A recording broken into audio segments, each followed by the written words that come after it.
Hey guys, welcome to the Liberal Hive Mind, a channel solely focused on exposing the abundant hypocrisy of the left. Okay, so as I've kind of been describing over the last couple of days, I feel almost like we're stuck in this Groundhog Day effect here with Kamala Harris. It's the same experience over and over, this phony Kamala hype cycle. An event happened with Kamala Harris, and so now I guess she's crowned queen. But once again, despite all the blah blah blah from the media, I feel as though, well, nothing changed. The ball didn't really get kicked much further, at least from the Kamala campaign ambition perspective. I feel as though her performance was, honestly, kind of trash. And I feel like most people ought to have saw that, right? Do I think it was Donald Trump's best performance? Maybe not. I stand by it and I'll say it forever. I don't think he's the greatest debater. But Trump is Trump. He's an old product. People already know. They've already made their decisions. Kamala Harris is the one that has to convince people. And well, like I keep saying, folks, no matter how many times the media says it, it just doesn't seem to actually be happening. Perspective likely hasn't changed much. Let's have a conversation about that. We got some stuff to get into, so let's roll the tape. Alright folks, so I've just collected a bunch of videos that I think kind of all make the same point. Let's first start off with ABC News. That's of course the biased trash network that worked so diligently with the Kamala campaign to produce that fake debate theater. Well, just take a look. When she was asked direct questions, she didn't answer them. So that's why that's what's left me with, okay, I'm not quite sure yet what her policies are and so on. So I'm going to dig a little more into her policies. And you were satisfied with the answers that Donald Trump gave? Well, I knew them already. Exactly what we've been saying.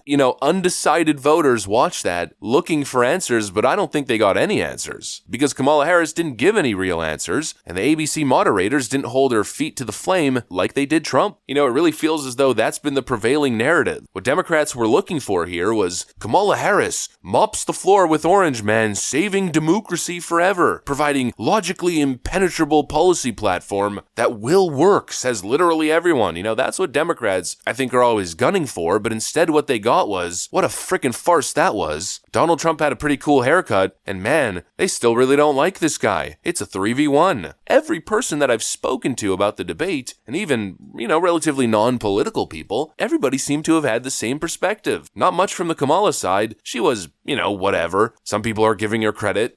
She was better than Joe Biden or better than I was expecting. Not exactly a compliment. We're still, of course, hearing that there was no substance or answered questions from the Kamala side. And of course, what we hear the most is, man, they were really unfair to Donald Trump. Democrats didn't get the win that they were hoping for. And of course, on the back of the debate, they hit us with the big September drop, let's call it. This whole thing was totally planned. Taylor Swift drops her endorsement right after the debate. Trying to set a narrative there. Taylor Swift, intellectual authority, has made her decision after watching the debate. Yeah, I'm sure she made it right then and there, right? She's endorsing Kamala Harris because she did such a great job in the debate. That's what they were trying to create. But ABC hits the leftoids with some pretty bad news here. Impact of Taylor Swift's endorsement among all adults, 6% more likely to support Harris, 13% less likely to support Harris with the Taylor Swift endorsement, and 81% makes no difference. Oh my lord. That's just brutal news for the Democrats and their strategy. Back to the drawing board, I guess. Or I guess back to Orange Man bad. Bye-bye, Donald Trump!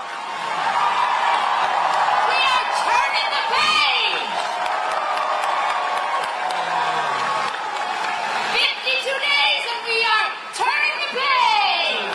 52 days and it is bye-bye, Donald Trump! Yeah, of course, about what you'd expect. There's just no substance here, and I think the people get it. The headlines, the commentary, the discussion is not reflecting what the Democrats are looking for. You turn on CNN, and again, reality's setting in. She is the worst polling Democrat against Donald Trump in history on national polls. No one is performing worse than her. No one's performing worse than her among blacks, among Hispanics, the worst performing Democrat in modern history among those demographics, worst performing polling-wise among Jews. She is losing key factions of the Democratic base. Muslim voters, she's at under 50%, she's at 52% in the latest CAIR poll among black Muslims. She is not doing well. She's the worst polling Democrat against Donald Trump in the history of national polls. That's true. Everyone keeps comparing her numbers to Joe Biden right before he exited in 2024, but what kind of comparison is that? Joe Biden was down up to 5 points in all the major swing states, and on the verge of losing possibly Virginia, New York, and even New Jersey coming into play. That was utter decimation. Again, kind of this prevailing prevailing narrative. Well, at least Kamala Harris isn't polling as bad as Joe Biden was. Yeah, but she's still polling pretty bad historically compared to Hillary Clinton, compared to Joe Biden, and especially compared to Barack Obama. Yet the media portrays her as the second coming of Barack Obama. It's a farce. And I know the polling data is showing a certain trajectory, but I'm sticking with the outliers here. I'm sticking with the guys who haven't changed their methodology. And if we look at Rasmussen, I mean, look at the numbers based on their daily update. They're showing Trump up by 6. Now, of course, these numbers tend to fluctuate. Sometimes it'll come back and show a dead even tie. But if you take the average, you find a trend. Donald Trump might possibly be up here nationally against Kamala Harris. And that's exactly what the head pollster at Rasmussen said. There should be no complacency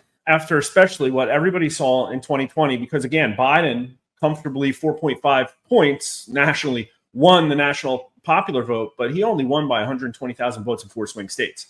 Same thing could definitely happen if people aren't paying attention. I think Trump's going to win this. I think Trump's probably going to win, maybe if everything holds up, the national popular vote. That's the conversation we're having, but again, the media presents it as if it's Trump's demise, his final hurrah. No frickin' way, and they're also saying that Kamala Harris won the debate, but again, no frickin' way. You know, here's more headlines causing panic at the DNC. Reuters focus group delivers some bad debate news for Kamala Harris, and it's all her own fault. As we noted, while the CNN poll said that Harris performed better, Trump came out ahead in the most important categories, on the economy, on immigration, and leadership, as the commander-in-chief. And a Reuters focus group really shows the difference in perception and focus between the media and the voters. Reuters interviewed 10 people who were still unsure of how they were going to vote on November 5th. 6 said that afterwards, they would now either vote for Trump or were leaning towards him, and 3 said that they were now back to the Harris side, with 1 still unsure. You know, not exactly fitting the media's narrative. We've got a CBS focus group.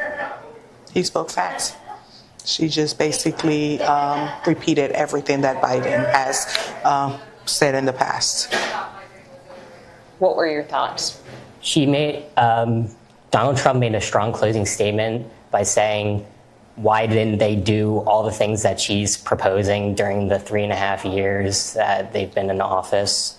And Biden did this entire moderate stance back in 2020, and she's trying to do it again in 2024, but she didn't talk about her policy changes between 2020 and 2024. Her whole centrist, moderate stance is just a facade. Delivering more bad news for the Kamala campaign. You know, the headlines just keep stacking. There's even this from the New York Times. Pundits said that Harris won the debate. Undecided voters weren't so sure. I also showed you guys that live data from Fox News, where independents tracked perfectly with Republicans. It's a great plan. It's a plan that's going to bring up our worth, our value as a country. It's going to make people want to be able to go and work and create jobs and create a lot of good, solid money for our country.